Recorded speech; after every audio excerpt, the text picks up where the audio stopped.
Betul. Dan dari G20 juga salah satu fokus yang dibahas adalah perubahan iklim, lalu ada juga transisi energi. Tapi sebentar lagi kita tahu Trump akan memimpin. Sia-sia nggak sih kalau ini tuh diobrolin gitu? Maksudnya koreksi saya jika saya salah, Trump ini bertolak belakang dengan kebijakan terkait hal ini. Benar-benar.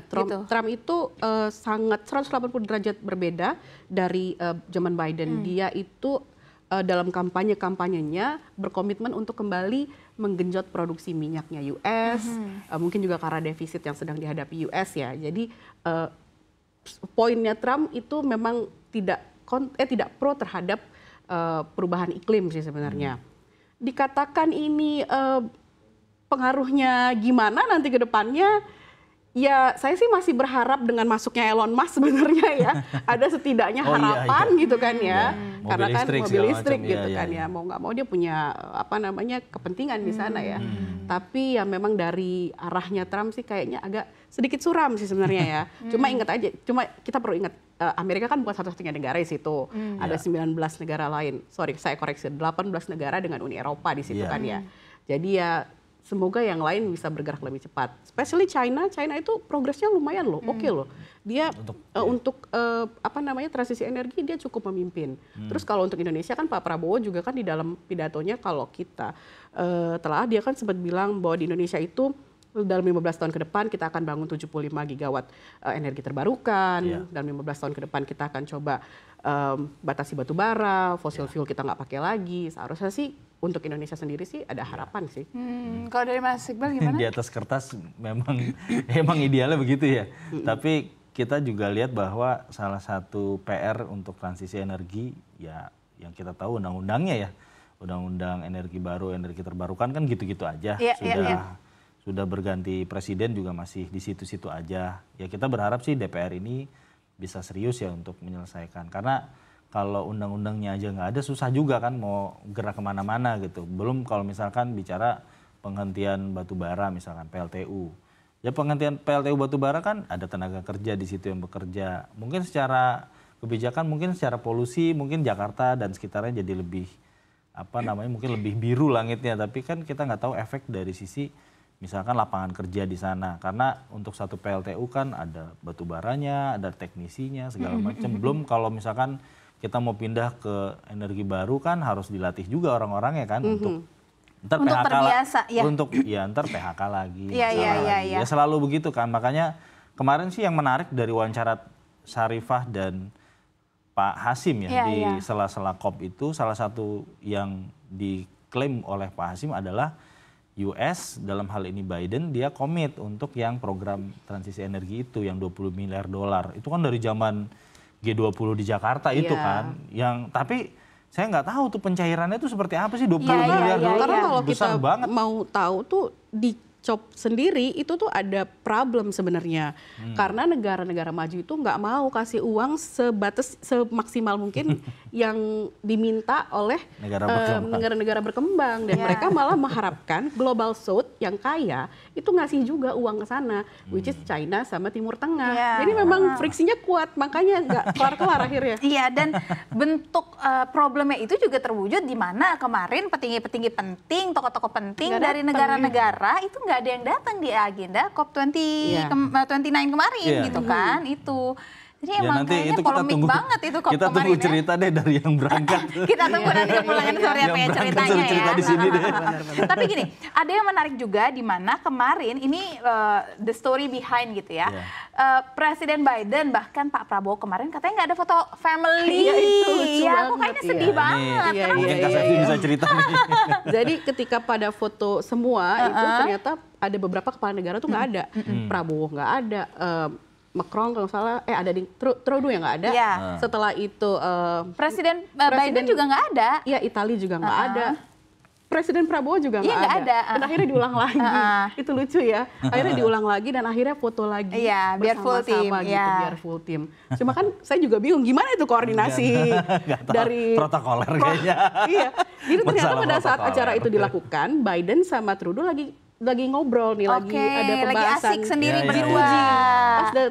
Pas Bidennya datang, udah selesai, udah bubar. Gitu. Mungkin dialognya gini, loh, kok udah selesai gitu. Nah, Pak Prabowo kemana? Nah itu juga saya mau bertanya juga, Pak Prabowo kemana ya? Kan? Ya mungkin bener lagi G2G kan, karena itu kan kesempatan yang langka kan, ketemu 20 pemimpin negara 80% PDB Prabowo kan di sana kan nggak cuma ketemu sama India, tapi dia juga ketemu sama Kanada, terus juga ada pertemuan sama negara-negara Meksiko, Meksiko, Korea, Turki, sama Australia. Dan tipis-tipis sama Inggris juga sebelum lanjut lagi di. Terus dia juga datang ke pertemuan yang kadin dengan Brazil, yang menghasilkan perjanjian sebesar 2,5 miliar dolar itu kan, semoga menjadi kenyataan ya. Semoga menjadi kenyataan. Indonesia ya. Nah, kalau kita lihat nih dengan adanya pertemuan-pertemuan ini, lalu oleh-oleh yang dibawa ini, apakah ini sebagai bentuk dari Pak Prabowo meneruskan legacy dari Pak Jokowi yang juga punya hubungan baik dengan pemimpin-pemimpin dunia lainnya? Dan apa yang bisa kita harapkan dengan adanya hubungan baik ini selain hubungan diplomasi, hubungan perdagangan, apalagi yang mungkin bisa kita harapkan? Ya memang dari awal kan kita sudah melihat lah ketika Menteri Luar Negerinya adalah seorang politisi, Mas Sugi sebagai Wakil Ketua Umum Partai Gerindra, orang terdekat beliau menjadi Menteri Luar Negeri, bukan sosok birokrat seperti Ibu Retno atau menteri-menteri luar negeri sebelumnya yang memang sangat paham soal diplomasi. Ketika yang ditunjuk adalah orangnya beliau, artinya sebenarnya beliau sendirilah yang memimpin langsung arah kebijakan luar negeri Indonesia. Jadi ketika kehadiran beliau ini bahkan udah 16 berapa hari ya, bahkan sampai katanya rindu pulang katanya, kangen pulang katanya gitu ya, saking lamanya nih. Kangen Bobby kali ya. Langsung ke, saya nggak tahu dibawa apa enggak ya, tapi ya abis ini lanjut sekarang udah di Inggris, kemudian kalau sempat ke Timur Tengah dan seterusnya. Memang dia beliau pengen menunjukkan bahwa ya kebijakan luar negeri Indonesia itu memang tetap sama, bersahabat dengan siapapun. Yang penting ada kepentingannya cocok ya, ayo Mbak masuk gitu kan. Dan memang ya memang passion beliau ya di situ gitu untuk berbicara di forum dunia, kemudian dengan bahasa Inggris segala macam. Ya kita tahu lah Pak Jokowi selama kepemimpinan beliau sidang umum PBB aja kan nggak pernah datang. Padahal sidang umum PBB itu adalah forum semua pemimpin siapapun lah, mau Vanuatu kayak mau siapa, mereka bebas ngomong apapun di situ. Mau kata-katain siapa di situ silahkan aja pidatonya. Erdogan segala macam selalu pidatonya ditunggu. Makanya di era Pak Prabowo kebijakan luar negeri memang beliau langsung yang hands on ya. Beliau yang hands on langsung. Dan ketika sekarang misalkan lagi di Inggris nih katanya mau ketemu sama sama King Charles, Perdana Menteri Keir Starmer misalkan. Nanti katanya mau mampir lagi Timur Tengah. Memang beliau memang pengen leading ya untuk kebijakan luar negeri ini. Jadi kita akan lihat ya hasil dari leadingnya seperti apa ya. Dan abis dari G20 ini kan tadi kan mampir ke Inggris dan memang saat ini udah ada di Inggris rencana juga akan ke Timur Tengah, tapi kita masih belum tahu nih nanti akan seperti apa. Apa sih pesan penting dari lawatan maraton Prabowo ke luar negeri ini, apalagi baru dilantik kan? Gitu kira-kira ada menurut Mbak Sefty apa? Selain yang tadi sudah disampaikan gitu, selain emang hands on dalam hubungan diplomatik ini, apalagi yang Mbak Sefty amati gitu? Semoga aja investasi ke Indonesia itu bakal semakin banyak sih. Konkret lah. Gimana caranya biar kita memastikan bahwa investasinya konkret gitu? Kalau kita lihat Apple aja dari berapa M, jadi cuma 1, sekian triliun. Kebijakan padahal sih kuncinya. Mempermudah kebijakan untuk investor masuk sih. Karena itu kan selama ini dikeluhkan sama investor. Dan jangan berubah-ubah kebijakannya. Jadi kebijakannya yang firm. Jangan nanti tiba-tiba begini, tiba-tiba begitu.